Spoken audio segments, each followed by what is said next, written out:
Fala pessoal, bem-vindos a mais um Geografando. Hoje, para falar sobre um assunto que nos interessa demais como geógrafos, particularmente no âmbito da geografia urbana, que é a arquitetura.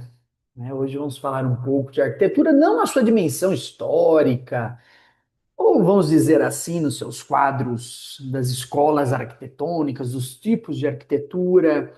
A minha proposta aqui é analisar as possibilidades de se realizar uma análise geográfica da arquitetura e associar isso com uma perspectiva histórica marcada pelo neoliberalismo. Então, seria essa a nossa proposta hoje, né? Então, como pensar a arquitetura? Eu acredito que o professor Milton Santos nos dê valiosas possibilidades de se pensar a arquitetura na própria base do conceito que ele tem de espaço geográfico, né? Há uma adaptação possível, não é? De pensar principalmente nos elementos que ele destaca como função, forma e processo, né? No que diz respeito à arquitetura, acho que são conceitos fundamentais, né? É claro que quando nós pensamos em arquitetura, uma das primeiras coisas que nos vem à mente, né, seria justamente a forma, né? A arquitetura como forma diz respeito à sua própria forma geométrica e ao seu enquadramento enquanto, vamos dizer, os adornos que a compõem, quer dizer, as suas formas artísticas. É o modo como ela se materializa, se apresenta no espaço, aos sentidos. Vamos exemplificar, né? São as cores, são os ornamentos, os materiais, ou vamos dizer, as estátuas, né? Isso daí seria. Geralmente, quando a gente fala arquitetura, é isso que vem à mente. Eu acho que é uma maneira reduzida de se pensar arquitetura e que a gente acaba removendo ela de sua condição social fundamental, né? Eu acho que a forma é importante, eu não descartaria ela, né? Mas eu colocaria também a função como elemento central, né? Quer dizer, na arquitetura, a função é o elemento central. Para que ela serve? Quais funções estão associadas, né? Esse espaço arquitetônico, como ele é apropriado? Qual o sentido da sua apropriação? Podemos dar vários exemplos. A gente tem o Teatro Municipal em São Paulo, ele é utilizado geralmente para eventos da USESP, né? Da Orquestra de São Paulo. A gente tem, sei lá, o Copan em São Paulo, nós temos o Edifício Itália, nós temos o prédio da Google, eles são utilizados para funções absolutamente diferentes. A arquitetura possui, então, uma relação muito próxima entre forma e função. Como nós podemos já começar a pensar, né? Quer dizer, vamos deixar isso um pouco mais à frente. Vamos primeiro delimitar, né? Forma, função, processo. Processo quer dizer como essa arquitetura se relaciona com quem está em sua volta. Quais processos estão a elas associadas? Quais movimentações? Né? Como que ela influencia o seu espaço ao redor? Né? Então, o processo. Claro que tudo isso compõe, quando a gente analisa a arquitetura, relações muito próximas, né? Forma, função, processo. Uma existe em relação à outra. Eu não descartaria também a possibilidade investigativa, na verdade nem se resume a isso, mas eu colocaria também, a gente poderia falar de estrutura, né? Estrutura enquanto como esse conjunto arquitetônico se relaciona numa estrutura com as diversas variáveis, né? Seria então o que organizaria tudo isso. É claro que se a gente retomar aquele texto clássico do professor Milton Santos, né, o espaço geográfico como categoria filosófica, quer dizer que o espaço pode ser entendido como uma relação entre forma, função, processo e estrutura, né? E também vai falar de escala. Bom, isso delimita o espaço geográfico, mas na análise específica de um objeto arquitetônico, isso também faz muito sentido.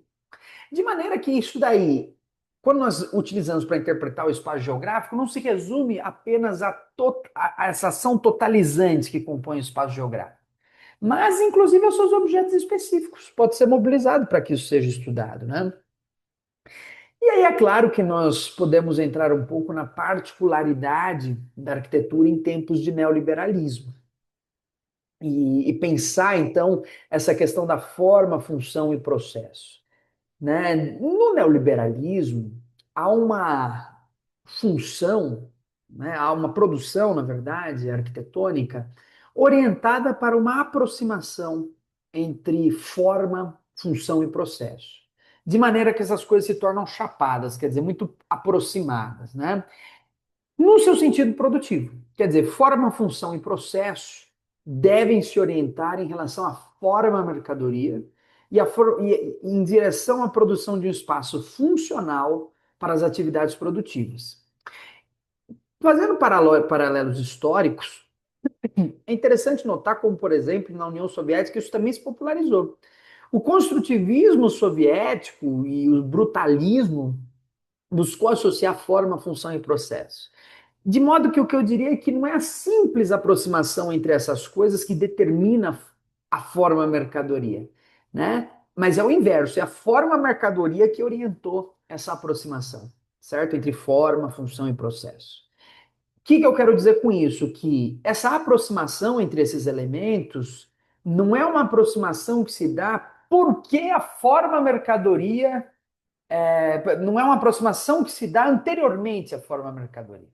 Né? A forma mercadoria é anterior a isso, de modo que isso pode ocorrer em diferentes movimentos e situações, que não necessariamente relacionados à forma mercadoria. O brutalismo soviético, e aí eu recomendo muita leitura do quadro de arquitetura na União Soviética, do Lissitzky, né? Que foi um construtivista soviético responsável nos momentos iniciais da Revolução, após 1917, a projetar, né, diversos modelos de habitação russos, né, enquanto ainda existia na União Soviética possibilidades para que o pensamento artístico, antes da fase stalinista, pudesse existir, né? Porque depois vocês sabem muito bem que com Stalin veio o realismo soviético, um empobrecimento nas artes gigantesco, na arquitetura, no livre pensar, né? Um momento de grande empobrecimento. Inclusive, o próprio Stalin é uma figura extremamente patética, né?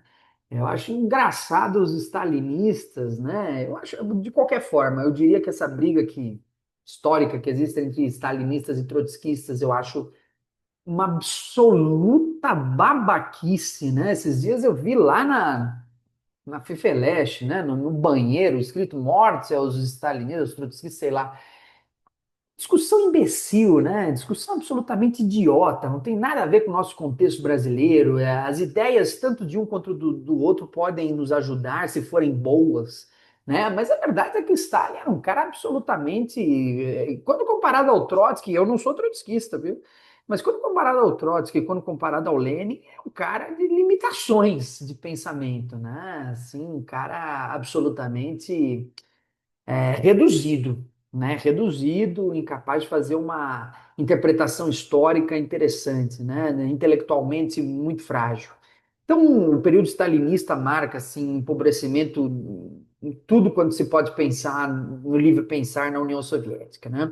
Mas digo isso porque na União Soviética, o Lissitzky ele propõe essa aproximação e o brutalismo também entre forma, função e processo. Só que com qual objetivo? Qual é o telos dessa aproximação? É o fato de que, bom, é, os problemas urbanos na Rússia pós-revolução eram muito sérios. Muita gente sem ter onde morar ou vivendo em condições muito precárias. Então, qual é o sentido? A gente precisa fazer algo absolutamente funcional. E quando eu digo funcional aqui, eu quero dizer aproximação entre função e forma. Isso é ser funcional. A forma do edifício, a forma do objeto arquitetônico, seja o edifício, a casa, né, o espaço público, tem que ser funcional, porque a forma dele tem que ser absolutamente cumprir uma função. Qual era essa função na União Soviética? A possibilidade de que as pessoas possam ter onde morar. Então, como o problema urbano soviético era muito sério, esse funcionalismo acaba se tornando algo absolutamente importante. A gente não pode agora construir grandes espaços arquitetônicos com ornamentos e cores e estátuas e diferentes objetos, porque a gente tem gente que não tem onde viver. Tem gente vivendo em condições precárias e morrendo por conta disso, sofrendo muito por conta disso. Então, qual era a proposta do Lissitzky, né? Era, olha, depois que nós resolvermos o problema da habitação, a gente pode pensar na possibilidade de valorização da forma. E eu diria, né? O pessoal odeia o brutalismo soviético, né? Marcado por cores frias, neutras, concreto, né? Concreto, instalações de concreto, sem grandes ornamentos. Eu acho muito bonito. Eu acho que mesmo no construtivismo soviético, eles foram capazes de, a partir dessa perspectiva funcionalista, que geralmente empobrece no que diz respeito às perspectivas artísticas, porque é extremamente funcional, mesmo nesse caso foram capazes de criar uma arquitetura muito bonita, muito bonita. Mesmo sendo funcional, associando forma e função, eles conseguem construir uma arquitetura muito interessante, muito bonita do ponto de vista estético, eu diria, né? Isso, então, no interior do que foi o construtivismo soviético. E mesmo Lissitzky foi capaz de projetar, né, as torres gêmeas de Moscou, que eram, na verdade, os arranha-céus horizontais, né, que são famosos. Se vocês colocarem aí arranha-céu horizontal Lissitzky, vocês vão ver, né? Claro, uma orientação muito interessante dessa arquitetura, de acordo, isso era importante entre os arquitetos soviéticos, em relação às propostas da Revolução. Porque o que é o arranha-céu horizontal? Era o fato de que agora nessa sociedade, a gente, qual é a função de um prédio empresarial no capitalismo? No topo fica a direção, conforme você vai chegando mais próximo do térreo, você tem o pessoal do baixo escalão.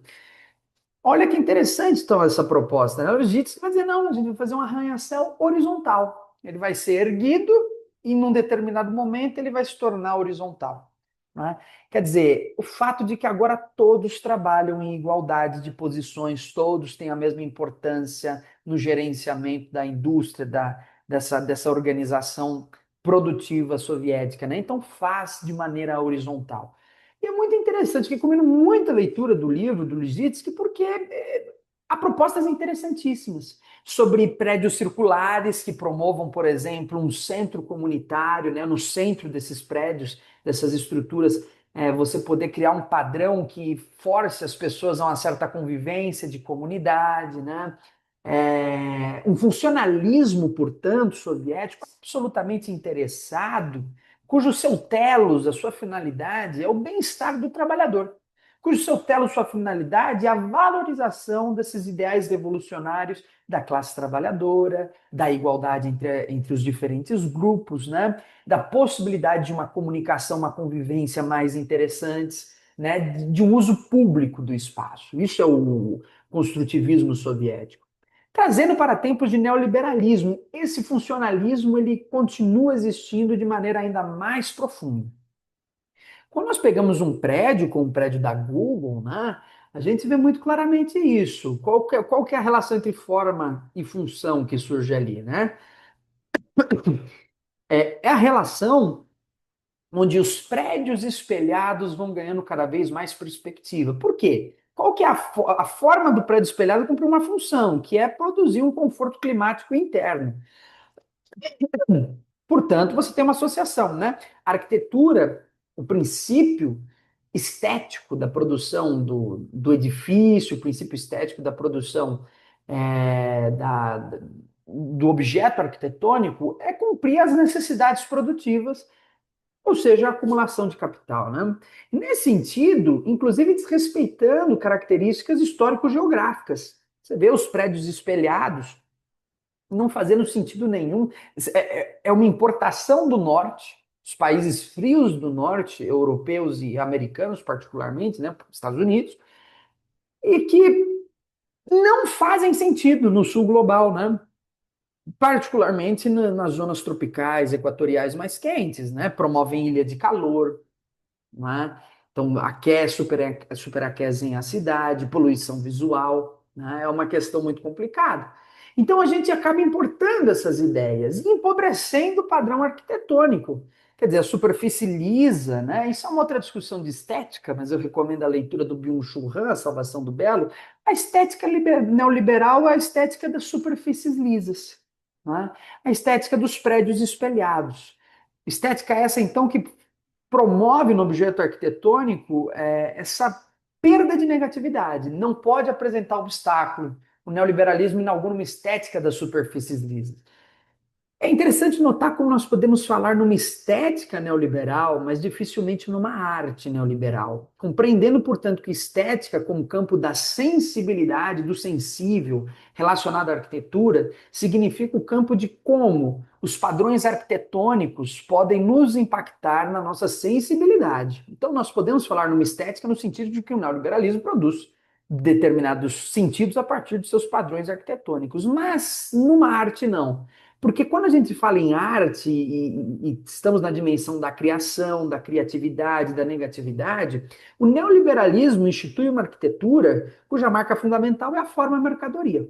Forma mercadoria não pode ser arte, a mercadoria é antagonista da arte, né? Não existe mercadoria associada à arte. Mercadoria é o sentido dado, mercadoria é a identidade absoluta, o que não pode funcionar como arte. Mercadoria é entretenimento, é o contrário da arte. Mercadoria não desperta, mercadoria não promove a negatividade, a contradição, não pode ser arte, portanto. Isso aqui é meu princípio de estética, meu princípio de arte. É claro que vocês podem encontrar por aí um monte de picaretas, né, absolutamente associados com os valores do capitalismo neoliberal, que vão dizer algo totalmente diferente de mim e vão achar que o idiota sou eu, né? Mas, enfim, é assim que funciona, né? Então, o neoliberalismo inaugura no sentido de uma teleologia da produção de capital, esse funcionalismo, diferentemente da União Soviética, né? E é algo que nós precisamos pensar a respeito. Entrando no mérito dos processos, a gente pode dizer que isso organiza a sociedade soviética, no caso, a partir de processos cuja repercussão é um planejamento de cidades voltado então ao espaço público, à vida de comunidade. Enquanto que o planejamento capitalista neoliberal, marcado pela pauperização, pelas políticas de austeridade, é um planejamento, e de fato, né, lembrem aí o vídeo da Raquel Rowlink, que eu publiquei como short no canal, há um planejamento neoliberal, apesar de a gente sentir isso com certo receio, esse termo, né? Por quê? Quando nós falamos de planejamento, a gente lembra do período keynesiano, onde as cidades eram planejadas segundo uma certa perspectiva, né? E hoje a gente não pode falar que há um campo de planejadores ali associados a essa perspectiva keynesiana, mas há um planejamento neoliberal, um planejamento da pauperização, né? Um planejamento dessas políticas de austeridade, de modo que há um planejamento da exclusão onde a associação entre forma e função promove processos de segregação socioespacial a partir do capitalismo, da urbanização capitalista, certo? Isso seria um elemento fundamental para pensarmos, até porque isso diz respeito à indústria cultural, isso diz respeito às nossas formas de produção de uma cidade, o que determina, inclusive, a nossa luta política no campo da geografia urbana, de propor que a experiência cultural tem que ser algo para além dessa funcionalização neoliberal que tem como objetivo apenas a produção de capital e cuja consequência é a segregação socioespacial, certo? Aí é claro que a gente entra no mérito da relação entre arquitetura, paisagem e ideologia. Né? Se a gente mobilizar esses conceitos para analisar a arquitetura neoliberal, muita coisa se revela. Né? Tomando a paisagem, e aí eu pego como referência o professor Milton Santos, Pensando o Espaço do Homem, capítulo 2, onde o professor Milton Santos vai considerar a paisagem como aquilo que revela a aparência do fenômeno espacial, a aparência.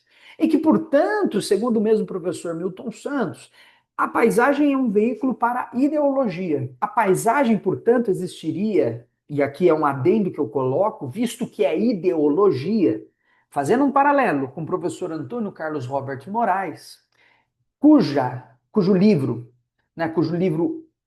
Ideologias Geográficas considera que as formas geográficas da ideologia se produzem absolutamente, ele dá três definições para ideologias geográficas. Nessas três definições, ele considera que são discursos. A ideologia, portanto, se constitui a partir da paisagem como um discurso. Quando nós falamos discurso, agora uma terceira obra, né? Já vimos o Milton, Antônio Carlos Robert Moraes, uma terceira obra agora, Michel Foucault, A Ordem do Discurso. Quando nós falamos de discurso, nós temos que ter em mente que são padrões de repetição, de veiculação de certos valores, ideias, né, que circulam e que são regulados em sua circulação em relação à nossa sociedade. Alguns discursos podem circular, outros não. E aí é claro que o próprio Foucault vai estabelecer uma série de padrões de análise, né? Os discursos de autoridade, os discursos religiosos, os discursos da ciência, o discurso psicológico, o discurso higienista. Então, há uma institucionalização das formas de discurso. Por outro lado, há os discursos que são subalternos, que não podem aparecer, que não podem circular, ou que simplesmente, por não terem sido naturalizados pela ideologia, são aqueles discursos que não são nem reconhecidos, são tidos como discursos disparatados. E isso é um grande problema do marxismo, né? Uma questão que eu sempre coloco é o fato de que o marxismo, a grande dificuldade do marxismo ser incorporado como teoria de visão de mundo vem justamente do fato de que para entender o que é esse marxismo é preciso uma totalidade de visão do marxismo.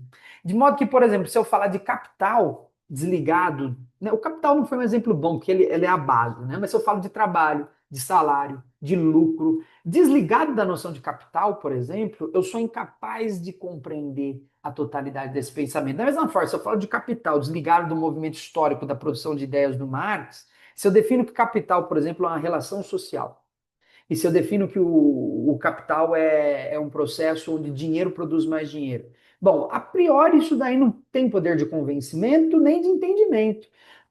A teoria só faz sentido no seu conjunto, daí a dificuldade de comunicá-la e de que os outros possam absorvê-la. Teoria marxista tenta retomar, claro, porque é dialética, um sentido de totalidade, o que torna ela difícil de ser absorvida. E tem muitos autores que passam pelo mesmo. Nietzsche, Freud, eu diria que a maioria dos bons filósofos é assim. Né? A filosofia é algo que você depende não da apreensão do conceito isolado, mas da totalidade daquelas ideias. Se você não compreende a totalidade, é claro que aquele conceito te surge como algo estranho, né? Mas vejam só, esses discursos, então, uns aparecem, outros não, mas entendendo que a paisagem é um veículo do discurso, a gente entende a própria arquitetura do espaço urbano neoliberal com uma veiculação de discursos. Quais são os discursos colocados nessa forma arquitetônica neoliberal? Segregação, né? Quer dizer, são espaços herméticos, vigiados, né? Você tem um discurso, mais uma vez retomando Byung-Chul Han, das superfícies lisas, da ausência de negatividade. Não é? Então, essas paisagens marcantes da arquitetura no espaço urbano neoliberal comunicam algo para essa sociedade.